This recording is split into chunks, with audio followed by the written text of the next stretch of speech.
Good afternoon, everyone. Thank you so much for joining us today for another one of our WESC webinars. We are pleased to be joined by Barb McGrath today. Barb is the Chief Marketing Officer at Above the Fold Canada. And today, Barb will be talking about how we can create, update, and optimize our online listing profiles for our businesses. So thank you, Barb, for joining us today, and please start whenever you're ready. Awesome. Thanks, Josie. Everybody gives me a thumbs up if you can hear me.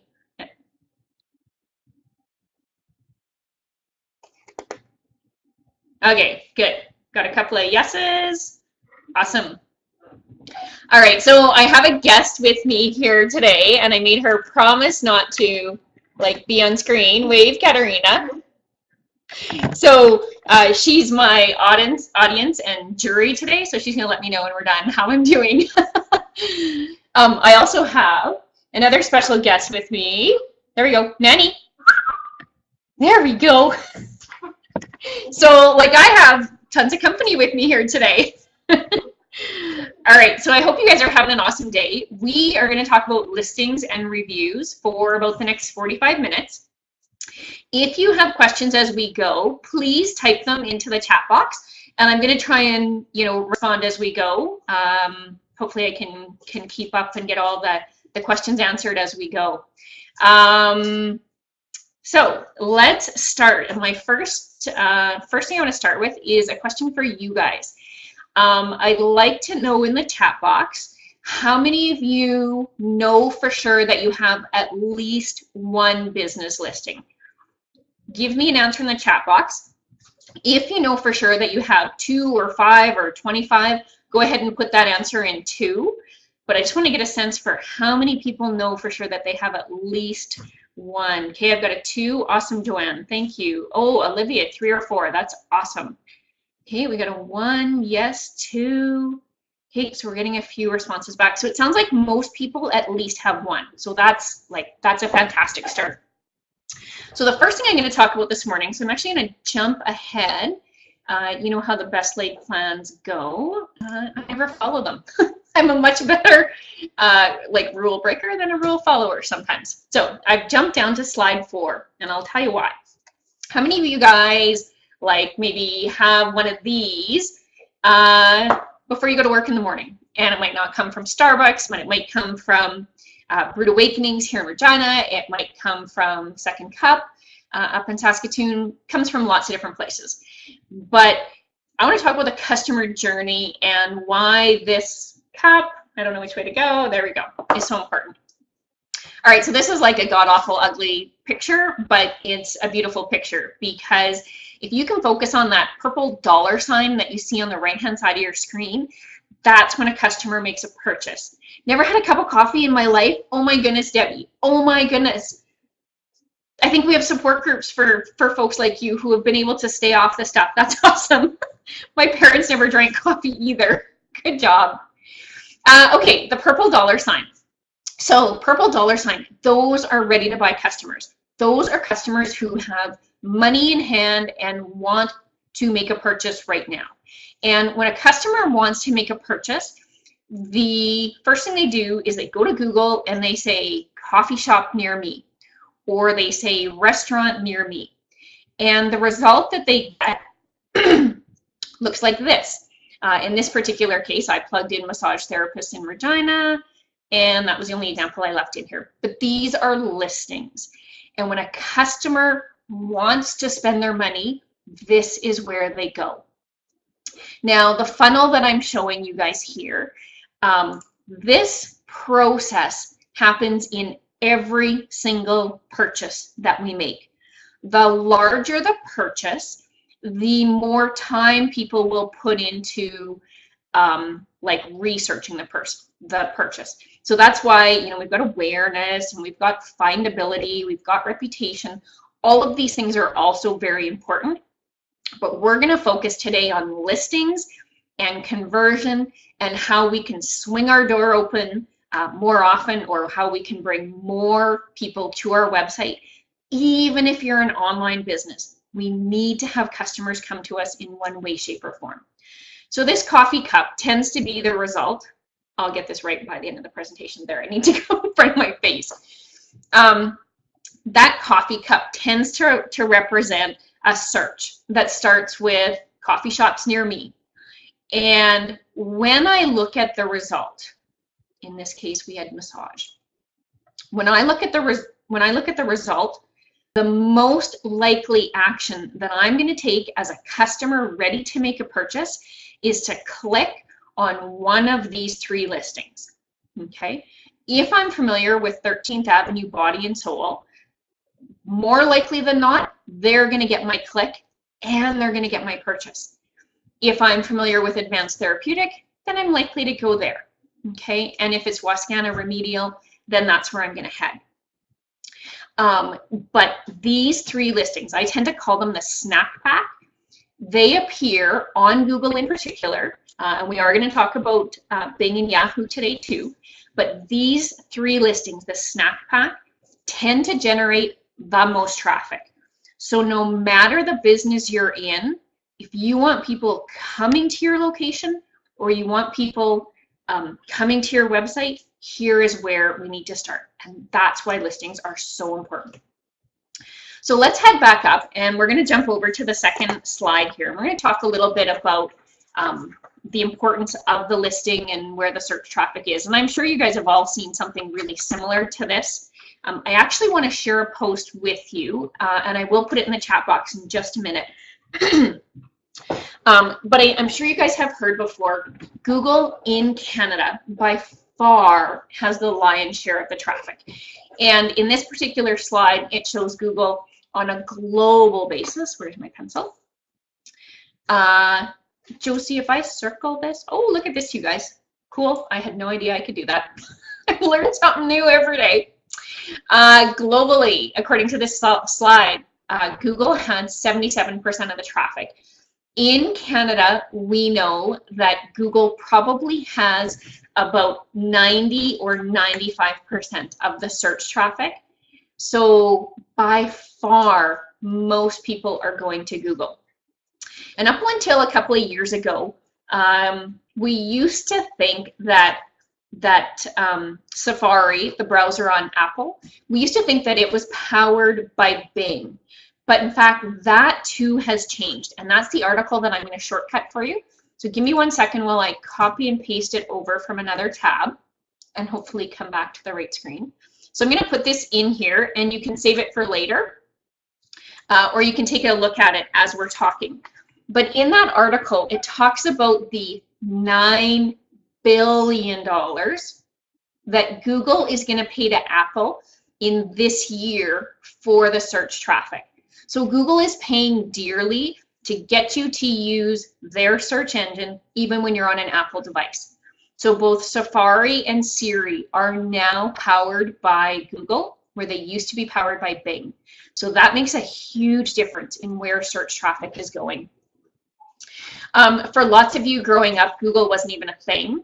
And for me growing up, it was exactly the same. We had all sorts of different browsers that we would use and things like that once we had a computer in the house. But Google is now a household verb, right? Just Google it. It sounds like something you better Google. My kids will ask me a question and I'll say, go ask Google Mini. Because, you know, as parents, we don't know everything. Shh, it's a secret. She can't hear me right now. But yeah, like it has become so commonplace. So Google by far has the volume of the search traffic. And when we talked about listings just a couple of minutes ago, we talked about what shows up in those top 3, that snack pack. And so I'm going to flip slides. And for some of you, you're going to recognize this gentleman on the right-hand side of your screen. His name, of course, is Idris Elba, and he is the sexiest man alive for 2018. What does Idris have to do with this slide? I am saying snack pack, as in like 3 o'clock afternoon needing a snack. Thanks, Laura. Okay, Idris Elba, sexiest man alive. He has absolutely nothing to do with this slide, but I'm going to give you some data, and I'm sure you'd rather look at Idris than look at the data. So listen to me and look at his picture and enjoy. Okay, when we get a search result, this one that I showed you down here, when you get this search result, Google in the background has calculated an algorithm. And the way they calculate that algorithm is these 8 different factors. Now, as a business owner, could we ever look at these 8 factors and think, okay, I need to worry about each and every one of them? No, we can't. Not in that instant that a decision happens.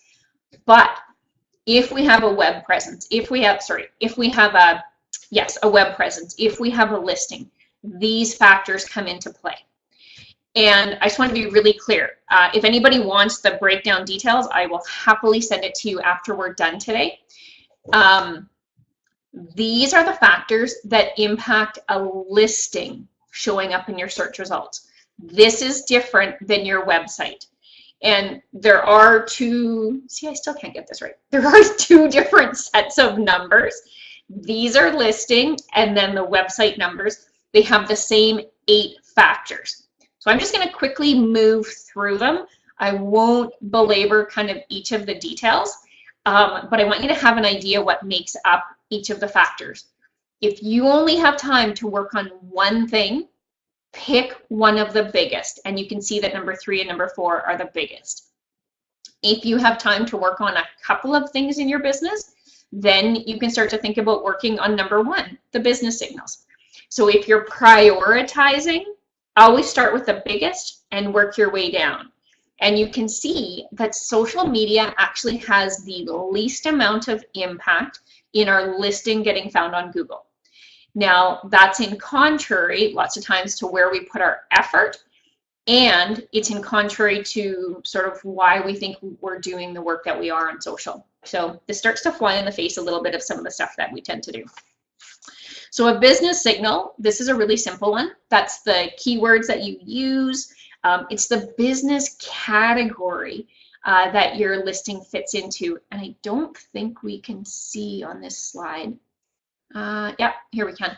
So this is an older version of my website, but the categories I'm in are web designer, marketing consultant, marketing agency, B2B service, and advertising. So the categories that our website are listed in, and you get to tell Google or Bing or Yahoo where you want your website to be listed. So those categories being appropriate is really important. Okay. The next one that we have here is external location signals. And an external signal is things like citations or listings. So when I was asking earlier who had 1 listing, who had 2, who had 3, the more listings you have, the better. The more you will start to see replication. We'll talk about it at the end, but I don't think there's any business owner alive who has time to try and manage, 45 listings or 100 listings. So there's some shortcuts, but we're going to talk about the 3 big ones today. And if you have time to do nothing else, but the 3 big ones, as well as a couple of social, like that's a huge first step. So at least do that much and you'll be that much further ahead. An on-page signal is exactly what it sounds like. It's the information that's on your website or is actually on your page. You can have a 1-page free website from Google, and as long as your name, address, phone number are listed on that site and they're accurate, then you're going to get full points, so to speak, for an on-page signal. So if you don't have a website right now and it's something you want to do in the future, for the time being, just use the free website that's available right inside your Google listing, and at least it'll give you the basics. From Google's perspective, you've covered off at least the basics at that point. Okay. Number 4 is link signals.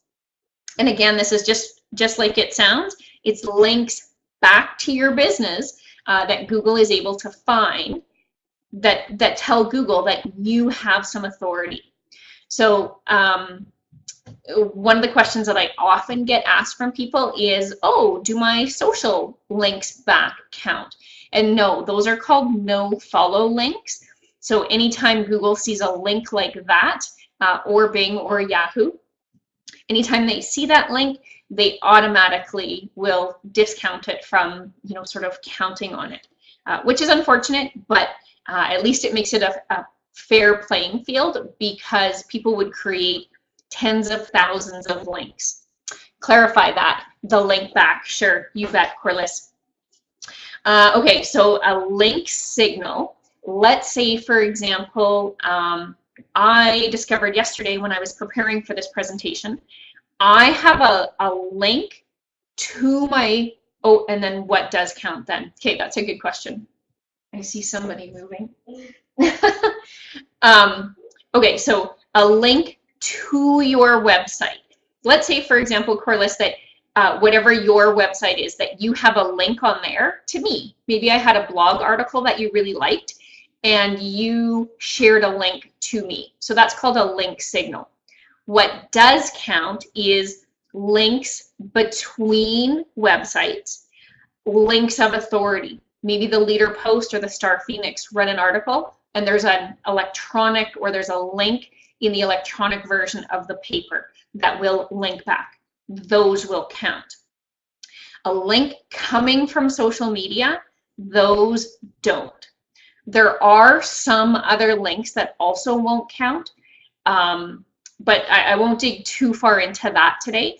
The easiest way to remember it is website to website most often counts, and social media to website won't count. Does that help? I'm just going to take a quick drink. Yes, pink to you should count. Do you know if that article was it a PDF or was it a page on their website?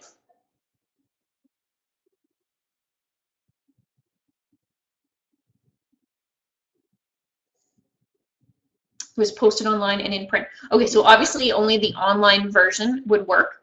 I'd have to take a quick look at the magazine, but more often than not, yes, that would count. And that would help to build your authority with Google. And that's exactly what you're looking for. So that would definitely count in the link signals, number 4. And I add that how? They should have already added it. Do you know if there was a hyperlink or an active link right in the article? There was. So then it's there. Whoops, my computer just timed out. There we go. Not good if I can't see what we're supposed to be doing. So if there was already an active hyperlink, then it's counted, so to speak. So Google kind of keeps track in the back end, and they keep track of what your authority is as a website or as a business, and that's what will then count in the link signals. Good. Okay. Yay. Good job. All right. So review signals. So reviews are one of my favorite topics. There is no faster way to help move up in those listings than reviews. When you look at reviews, most often in the top 3, you're going to see businesses that have the most recent reviews as well as the larger number. Not necessarily the largest, but a larger number. And what I tell every business owner is, A, don't be afraid to ask for reviews. I know it feels so un-Canadian of us to ask people to say nice things about us, but as a business owner, the more reviews you have, the more quickly you move up in those listings, and the more people are going to come to your business. So businesses with reviews can typically generate 25% or more revenue than businesses without reviews. So even if you don't do it in person when you're face-to-face, what you can do is send an email or a text after the fact. Similar to testimonials, Debbie, but not quite the same. So if you have a testimonial on your website, it's not going to have the same impact on your listing as if you had a review that was actually on your Google listing. So for number 5, we're actually talking about Google reviews or Bing reviews or Yahoo reviews specifically, because we're looking at your listing. So I am discounting the social media reviews right now. The review has to be correct. Yeah, I didn't see your question till now, Corliss, but yes, that's exactly right. So ask for reviews and then respond. Respond every single time, and we're going to talk right at the end of the presentation today about how to respond to reviews. I can see that we're going a lot slower, so we're going to speed it up a little bit. Otherwise, I won't get to that part for you guys, but we're going to make sure that we get that in there. Social media, you can see social media accounts for 5%. So depending on what your business does, let's say that you're the same coffee shop again. If you talk on your social media about the different products you can purchase, the baking you have, the types of things that people search for. Of course, social media is so rich with imagery. It's a wonderful thing. That's how social media can help you, is it helps boost keywords. Okay, so if you're all about the coffee, then make sure you talk about coffee on your social media. Mobile and behavioral. So this is what people do when they find your listing. If you're ever looking for your own phone number, and for whatever reason, maybe you need the store number and you just don't have it off the top of your head, or you're even Googling your own business and your listing happens to come up, always click through on your listing as if you were going to go and call yourself. And it sounds like a bit of a silly thing to do, but because Google is measuring what happens in mobile behavior, or mobile and behavioral, they actually want to see how often does a person click through to a website or to texting or messaging or to calling that particular business. And the more often that happens, then the more likely your listing is to show up in that top 3 snack pack. Okay, and the last one is personalization, and this one is all about you. This is where your personality, you shining through, so to speak, that's when this really matters. So don't copy someone else, don't take someone else's idea. Be you, be your true, genuine self, and that will shine through in personalization, and that helps you move up by nearly 10%. These numbers are republished annually, and so I always update them on my website, and of course they're particularly interesting to me. On my website I don't have a picture of Idris beside them, but I might have to put him there because he is a lot more entertaining to look at. All right, I'm going to move to the next slide, but if there's any questions on that one, we can talk about it later. We talked earlier about this customer journey, and of course today we're really focusing on conversion, bringing customers through the doors or to your website. But lots of the other parts that I just talked about also go into the research process. So the bigger the purchase is, the more this research process matters. And also the more competitors there are in the marketplace. So I'm not going to spend too much time here, but just know that your reputation, which is more than just reviews, but definitely your reviews and Debbie, even testimonials, will help from a reputation standpoint. One of the fastest ways to scoop a competitor's client is if they're not actively managing their reputation, they're not asking for reviews, they're not responding, then when they see that your business is actively managing your reputation, there's the opportunity to scoop that client because you've got a higher reputation in the consumer's mind, and they're more likely to want to shop with you at that point. Okay.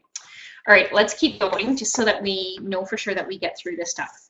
So I was going to spend a couple of minutes because I know lots of people will often think, well, like listings. Listings are free, you guys. Google, Bing, Yahoo, they do not charge for listings. Anybody that wants to charge you for a listing, don't do it. Don't buy it. The only time you should ever pay anything for a listing, if you need a hand setting one up, then and you're hiring a business to do it, then yes, you're absolutely going to pay for that. Or if you're paying for something called Listing Sync, which takes all of your listings, the Google, Bing, Yahoo, Facebook, dozens and dozens and dozens of them, and you sync them. So you're doing something called an electronic sync that you're going to pay for. But just to create a listing, to upload some pictures, put your name, address, phone number in, That you don't have to pay for. So one of the things I'm going to share with you at the end is a link to an article. Google shared a news release on how some of these businesses that are calling and trying to scam business owners, how Google is really clamping down on that. What I wanted to quickly show you here was a company that I used to work for. We had numerous locations, and one of my jobs was to get all these listings in order. And I kid you not, we took those 22 locations, we got the listings in order, we did set up social media accounts, and we had a budget decrease of what we could spend. But we had a $3 million increase, same store, year over year in sales. And it was because people could find us. They could easily find our website. They could easily find a phone number. They could easily find our hours. There was no frustration on the customer's part anymore. And I was diligent. Every time we'd be closed for a long weekend, I'd make sure I updated 22 stores' hours. And every time we were going to close early for a staff function, I would update that. And we didn't get a ton of feedback from customers, but we saw it in sales, and we saw it, as you can see, in like some huge, significant dollars. So, you know, when it's Friday afternoon and you've got time to do 2 more things before you head out for the long weekend, make updating your listing be one of them. It's one of the reasons that we spend as much time as we do managing customers' listings, because it makes a difference in your sales. Okay, there we go. Now it's moving. All right, so the first thing we're going to talk about is Google My Business, and I'm going to share another link with you guys here. You can take a look at it now. This is a guide that we developed. It's called the Ultimate Guide, and it's all about your Google listing, everything you can do with this thing. So many people don't even know all of the features that are out there with your listing. You can do so many different things. You can do texting, which is called messaging. Of course, you can do the reviews, you can add photos, you can set up a free website, and then there's all the information about your business that I know you're going to keep right up to date after our discussion today. So your hours, you can add a description. It's almost like a mini website of its own. And again, if you've got time to do one thing, I would say put the time into keeping your listing up to date instead of generating one more post for Facebook. I'm not discounting the value of social media. What I'm saying is we tend to put a ton of effort into our social media, and we kind of forget about, oh yeah, I got to update the listing. Oh yeah, I can put a post on my listing. You can see up by this new flag. Back in June, where are we? June of 2017, Google started letting us put posts right inside of our Google listing. So if you're having a special and you want to talk about it on social media anyway, put a copy of it up in your Google listing. And now when a customer is searching for something that's on sale, a Black Friday sale, and they're looking for your product, now Google has a better chance of making that match happen, where in the past, Google had no idea that you had a sale or even what your product was.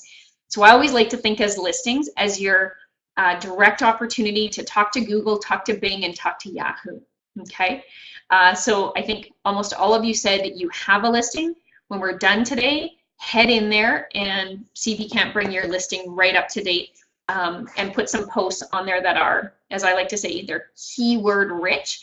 It's your opportunity to talk directly to Google and say, here's what I do.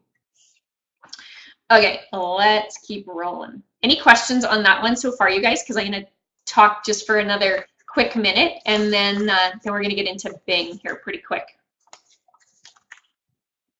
Okay. This map that you can see, Google made some changes to the back end of listings, and it's too bad I can't actually take you in and show you one. It used to be that if you were home-based, you might be a completely virtual business. You might work with dozens of people across the city or the country or the world. But it used to be if you were home-based, you couldn't have a listing. And that has changed. And the first iteration of that change, Google had this little tiny tick box that you would put a check mark in, and you would say, I'm home-based, and Google would hide your address. And they've changed that now.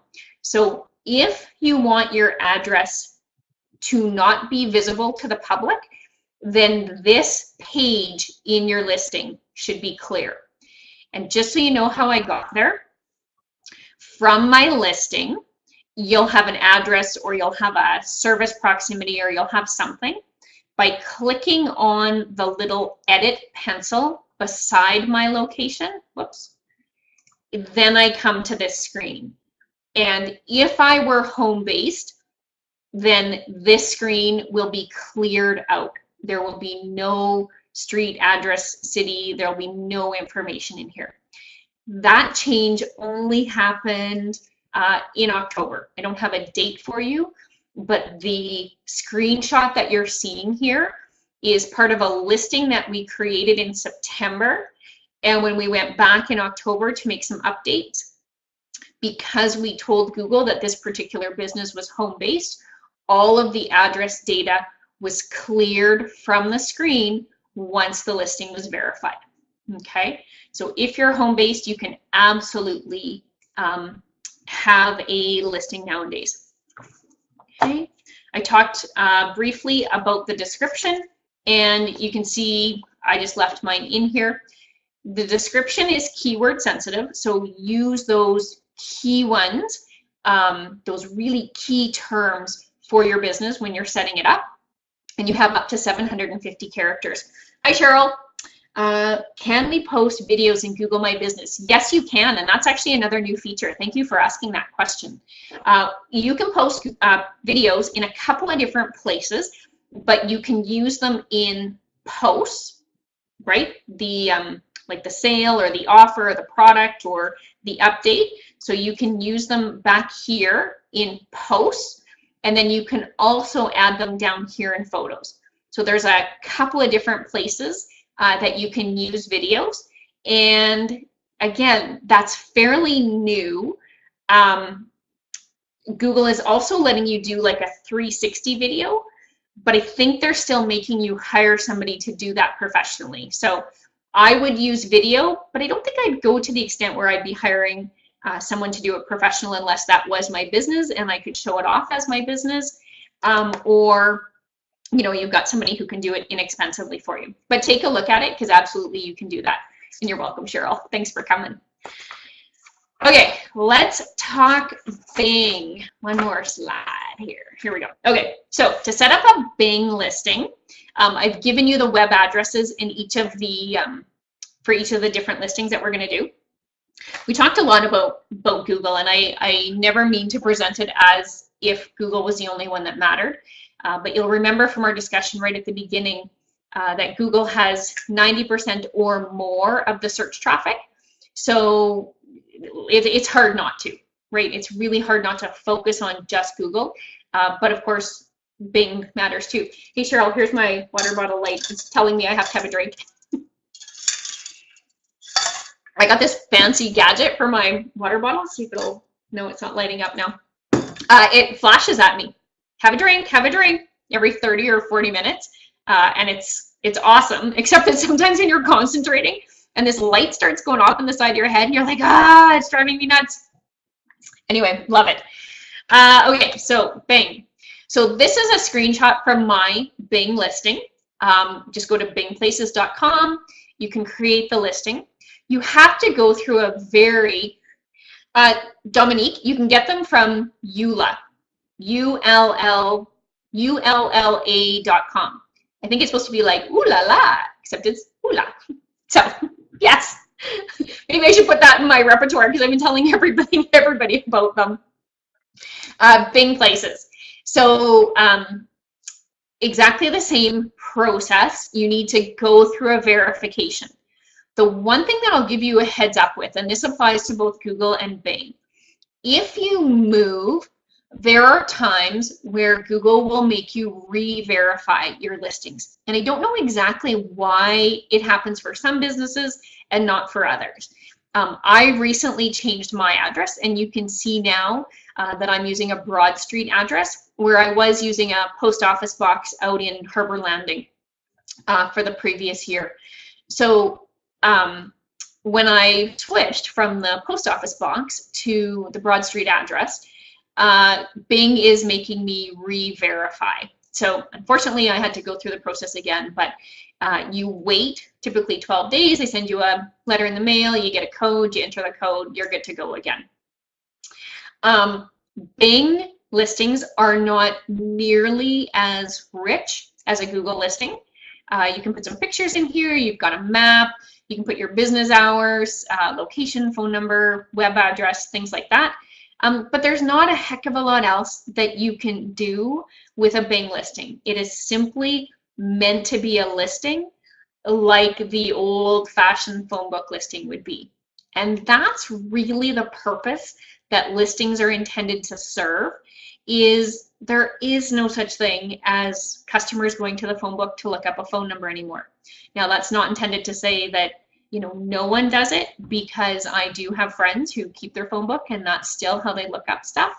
But by far the majority are using listings on one of the big search engines. Okay, so that is a Bing listing. Even I'll call them the insights, because that's what Google calls them. The insights that are here in your Google listing will tell you how many times your listing has been viewed, how many actions were taken from your listing, so people calling you or going to your website. It really gives you some in-depth data, but unfortunately that same data is not available on Bing. And the one thing that you do get, I'm just going to quickly try and find it here. Here we go. On my phone. So when I look at my listing on my phone, so both Google and Bing have an app that you can use on your phone. So it's just spinning endlessly. Oh, here we go.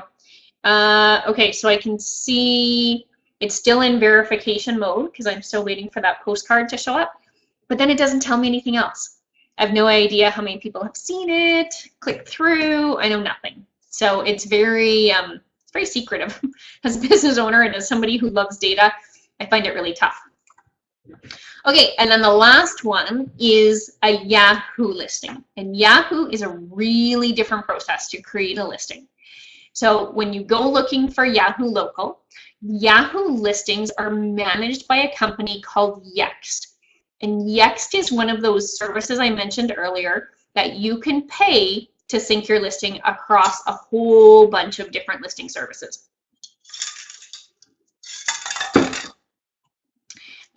When you're ready to create a Yahoo listing, you follow this process. Just do a Google search for Yahoo Local. You'll end up on this screen. I'm not sure why I didn't put the, no, I didn't put the web address down. Sorry about that. And then you come to this page. So Yext is actually part of the Yellow Pages network. So to create a business listing on Yahoo Local, you have to create a listing on the Yellow Pages network. I want you to be really, really careful if and when you decide to do this, that you watch the boxes that you're ticking off, because as you scroll down, did I put page 2 here? No. So as you scroll down, if this was a live web page, it's really easy to miss the box that says you just want the free listing, because next thing you know, you're like knee deep in this and they're saying your listing is going to cost this much and blah, blah, blah. So it's one of those sites that you just want to be really careful with so that you don't end up getting a bill from Yellow Pages and going, wait, that's not what I was looking for. So I'll be honest, I don't have a Yellow Pages listing. I find that working with Yext and Yahoo Local and Yellow Pages, I find it nothing but not confusing, but it's just not a straightforward process. And I haven't found a benefit for my business because I so actively manage my Google listing, and then I do have a Bing listing as well. So I have never worried about Yahoo Local. The amount of traffic using that search engine is extremely low, and this is a time-intensive process that I just couldn't justify. So I'll be honest, that's my reason, and I'm sticking to it. All right. There we go. Okay, so I mentioned earlier in the presentation that Google will never charge you for your listing, nor does Bing, and if you do it right, Yahoo and Yext won't either. So just be careful not to get caught in that payment screen. And if you ever decided that you wanted to sync your listing, which is just like syncing a Google Drive, it keeps all your information the same across numerous platforms. If you ever decided that you wanted to sync, you can do it fairly inexpensively. I think if you do it with Yellow Pages, it's about $50 a month. And if you do it with one of the local service providers, then it's only about $35 a month. So it's not particularly expensive. But the article that I want to share with you is this one here. So let me just copy and paste it. Here we go. So this is from back in, oh gosh, I forget when this was. I want to say it was about May or June. So Google issued a news release and said, okay, we're going to take action on some of these companies that are scamming business owners. And probably many of you have experienced this, where you either get a robocall from Google or you get a person calling you and they're talking so fast, you think they said they're calling from Google, something's wrong with your listing or something's wrong with your website, and it's going to cost, you know, X number of dollars to fix, and you're trying to keep up with the whole process. Google will never outbound call. Google will send you a text to verify something if you've requested access, tried to create a listing, changed account passwords. They will send you verification codes, but they will never outbound call you and say, hey, Cheryl, what do you think about doing such and such with your listing? They don't need to. They are making billions of dollars. They don't need to outbound call and try and drive up business. And it's the same with most, well, I'm going to say all. I'm going to make the broad leap and say it's the same for all reputable companies. They're not going to do outbound calling to get a hold of you and say, hey, we see you have a business listing. Would you like to do business with us and we can fix your listing for you? That's just not how a reputable company is going to approach this. So if you ever need help, find someone local who can help you with it. Shoot me an email. I am more than happy to answer these questions and give you a hand where it's needed. But Google will never outbound call you. And in fact, for any of you that have ever tried to get a hold of Google, sometimes phoning them is actually way more difficult than it should be. Okay. So I talked earlier about, you know, is it worth having a listing, and, you know, what's the value? So we obviously manage a ton of listings, and you can see just looking at these numbers, and so this is from September, the number of views on the listings we manage was a little over 41,000 people. So, or sorry, 41,000 views. That doesn't mean it was individual people in each case. The number of people who are actually seeing something and then taking action on a listing is a little over 5%. So that's a conversion rate. Conversion rate on a listing is a little over 5%. Carlos, I'm just looking at your question. I need to change my company name. It evolved since I started my company and I need to edit the name. I can't see where it's possible. Yes, you absolutely can. Let me jump back up to mine. You should have a little pencil right beside your business name in the information tab. You should be able to change your business name right in here. Depending on how long you've had your listing, Google may ask you to re-verify your business, or it may take more than, you know, just instant to change that business name. Sometimes it can take up to 3 days. Does Google not allow you to choose a specific title? I'm a leadership coach. I know coaching is a really tough category.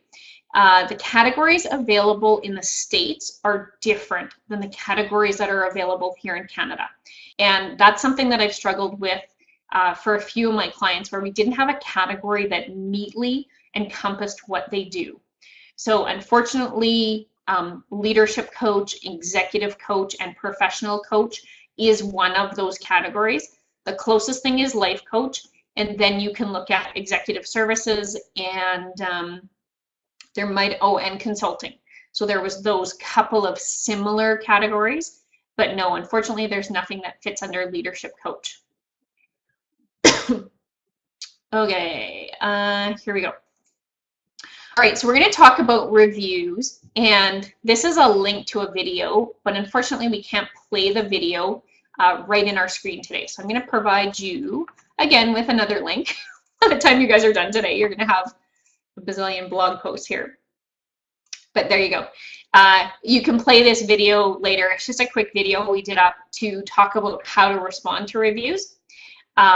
I'll take you to the next slide because it kind of reiterates what's in the video. And you can see one of the most important differences between a positive review and a negative review is in a positive review, you want to mention the business name. So Carlis leaves a review for me, blah, blah, blah, Barb's wonderful, above the fold of Canada, yada, yada, yada. When I respond, thank you, you know, really loved working with you, blah, blah, blah, blah, blah, above the fold Canada. It's positive. From a search engine perspective, I want to make that match. I want those two things to come together. On the other hand, if she didn't have a good experience, then I would absolutely not mention my business name. And one of the very recent changes that Google in particular has made, when a customer mentions a product or service in their review, the likelihood of the match happening from a keyword perspective is huge. So if you're asking customers to leave a review, don't hesitate to prompt certain words. For example, if I was asking Carlis to leave a review for me, and it might be an email, right? We talked about that. It can be really hard to ask people for reviews. So if I'm sending her an email and asking her to leave a review, I might say something like, as a marketing company, it's really important to us to maintain our reputation on Google and blah, blah, blah, blah, blah. But I've purposely used the word marketing, or I might purposely use the word website design. And I'm doing that kind of to plant the seed. Can I get a slide email? Yeah, you bet, Olivia. I think the whole presentation will go out to everyone after. And if not, absolutely, you guys can drop me a quick note and I'll put my email address right in there and you can get a copy of the presentation. Lost my train of thought.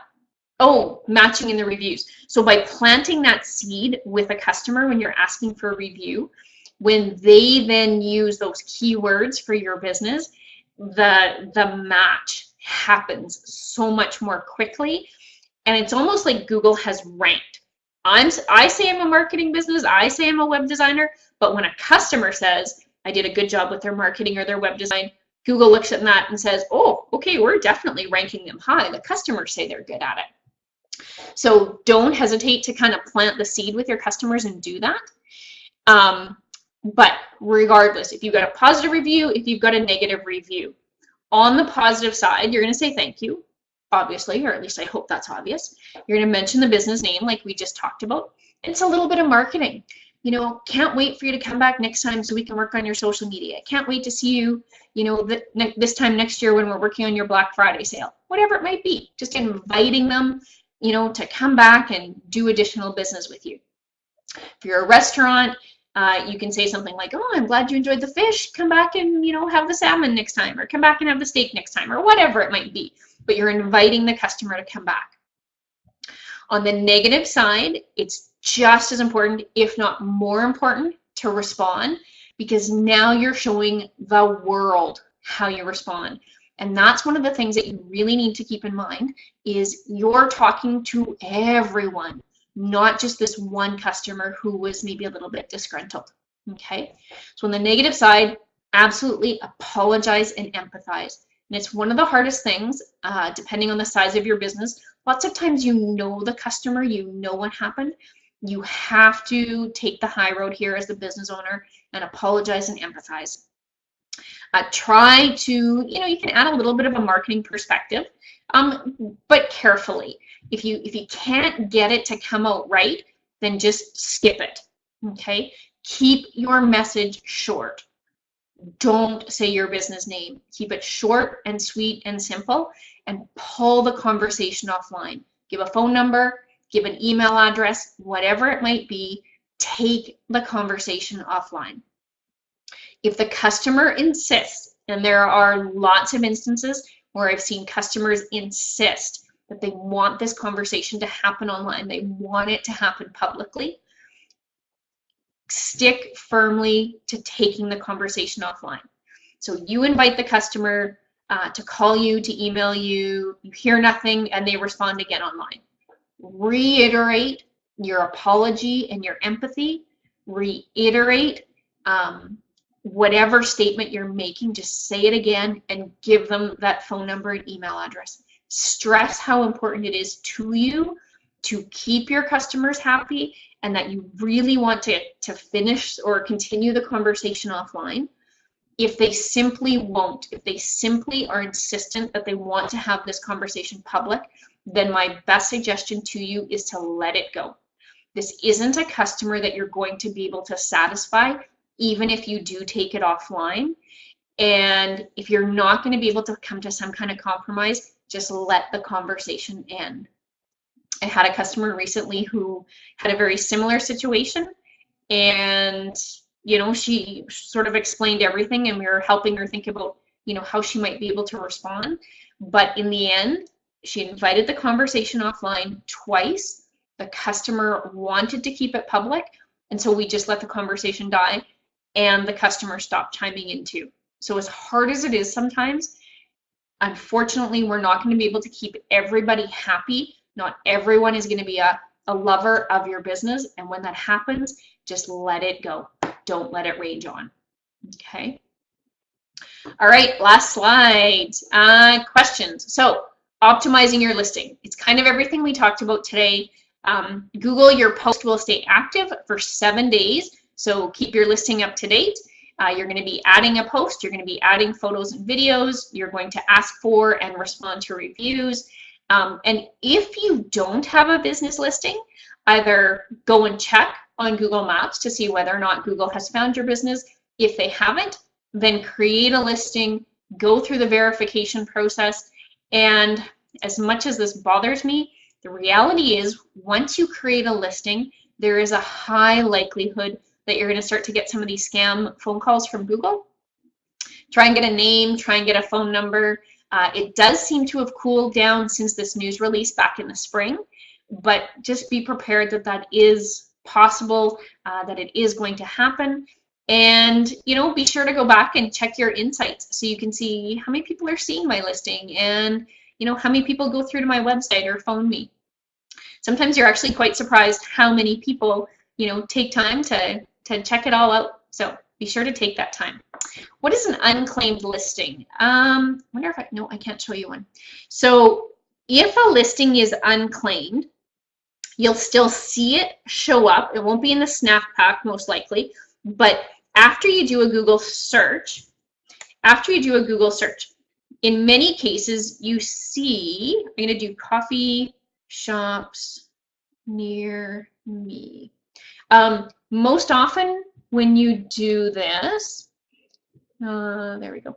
See how I have like a more button here? So whether I was on desktop or mobile, I have a button that says more, and I can click, and now I can keep scrolling because now there's a whole bunch more listings. So an unclaimed listing, if I was to click on it, it would show that the listing hasn't been verified. It would say, are you the business owner? Do you want to claim this listing? You would just click that, and it'll take you through the process from there. It will do a text verification or like a Canada Post mail verification. So that's how you can tell. How do I show service area? Okay, let me check that. Actually, that's a very good question, Julie. So service area without your address.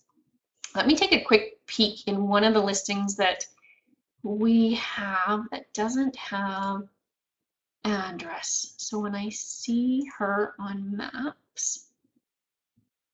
Okay, so in this particular case, Her address is hidden. It's actually the same business that I was showing you guys earlier. Her address is hidden, but she has said she works primarily with clients within, you know, a 2-hour radius of Regina. So when I look on the map, I see the map pin being on Regina, and then I see a great big circle. So in order to set that up, what you need to do in your listing is there's, how do I explain? Let's go back up to my listing. Whoops, here we go. Okay, so if you can imagine, there's another pencil that appears down here. This first pencil is asking for my address. The second pencil asks for my service area, and that's where you would show what the radius is around your business. So there's 2 tick boxes now where there used to only be 1. And it's the second box where you will indicate the service area. Does that help, Julie? Does anybody else have any questions? I can see we've only got a couple of minutes. I'm not pushed for time. If there are additional questions, I will put my email address in here. And then anybody who wants a copy of the presentation, you can either email me or Josie, and we'll send you one.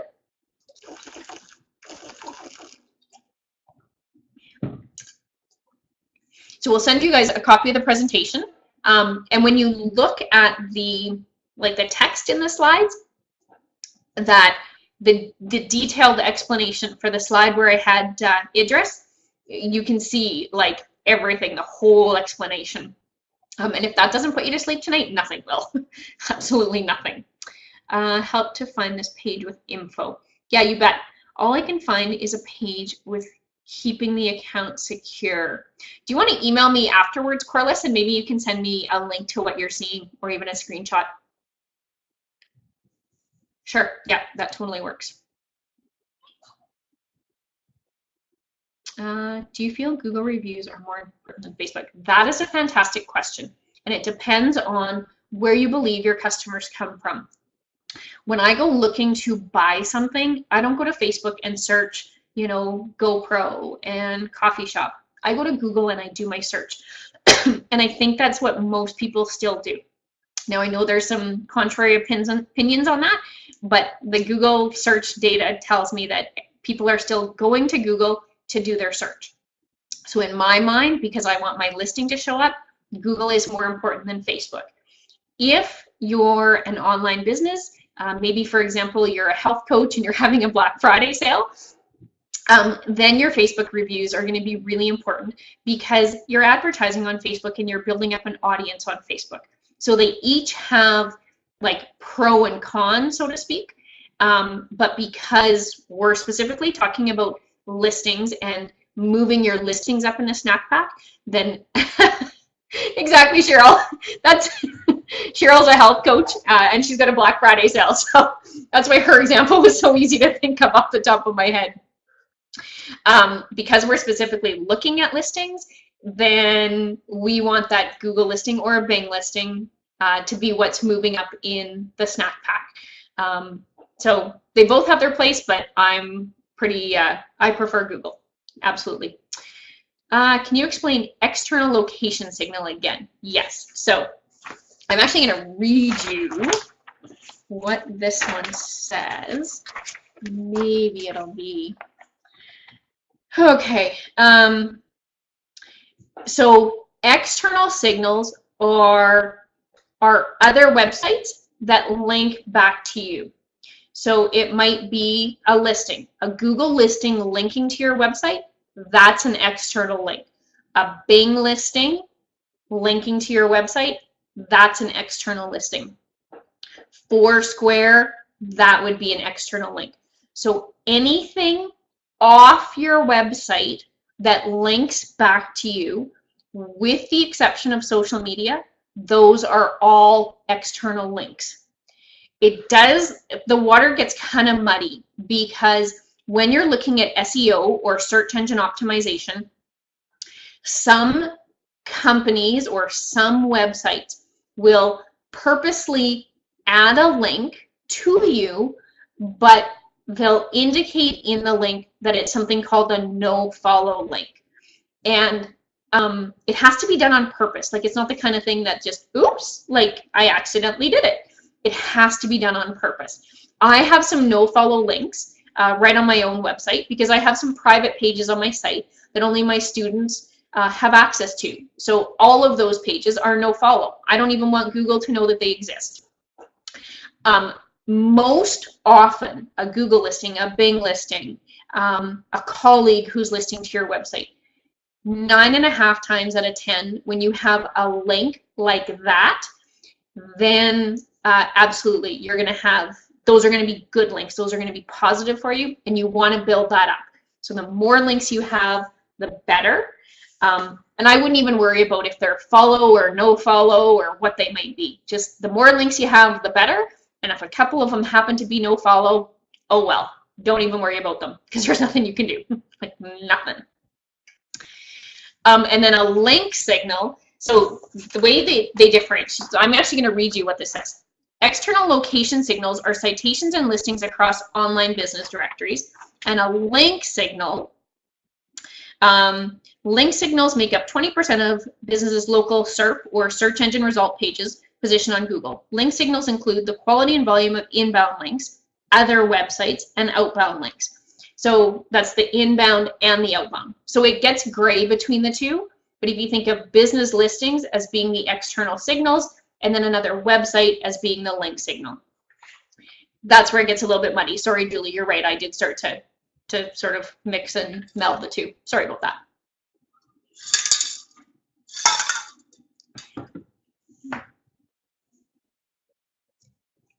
Thanks.